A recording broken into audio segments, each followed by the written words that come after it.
எனக்கு ரிலேஷன்ஷிப் இல்லாம படம் பண்ண தெரியாது. எனக்கு ஒரு ரிலேஷன்ஷிப் வேணும்.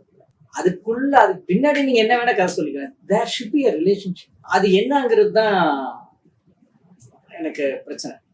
நீங்க என்ன பின்புலம் வேணா நீங்க பண்ணிக்கோங்க.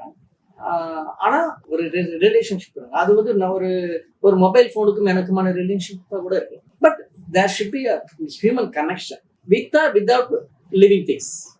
லிவிங் திங்ஸாக இருக்கலாம், நான் லிவிங் திங்ஸாக இருக்கலாம். பட் ஒரு மனிதனை கனெக்ட் பண்ணணும். ஸோ அதுதான் என்னுடைய நேச்சராக எனக்கு சார் கரெக்டாக அது வந்து அனலைஸ் பண்ணியிருந்தார். இதுதான் எனக்கு முதல்ல எனக்கு ஓகே இந்த விஷயத்தை எடுக்கிறோம், இந்த விஷயத்தின் மூலமா என்ன விஷயத்த சொல்றோம், ஒரு விஷயம் சொல்லணுங்கிறது தான் படமே. ஒரு விஷயம் சொல்லணும், ஏதோ ஒரு விஷயம் சொல்லணும், அதுக்கு என்ன ரிலேஷன்ஷிப்பை நாம யூஸ் பண்ணியிருக்கோம், இது எனக்கு ரொம்ப முக்கியம். ஓகே இந்த ரிலேஷன்ஷிப்பை சொல்லணும், இதுக்குள்ள என்ன சொல்ல முடியும். அப்புறம் முதல்ல அந்த ரிலேஷன்ஷிப் எடுத்துக்கிட்டேன், அதுக்கப்புறம் என்ன பேக் ட்ராப் எப்படி பண்ணணுங்கிறதெல்லாம் அதுக்கப்புறம். So this is how I start my writing.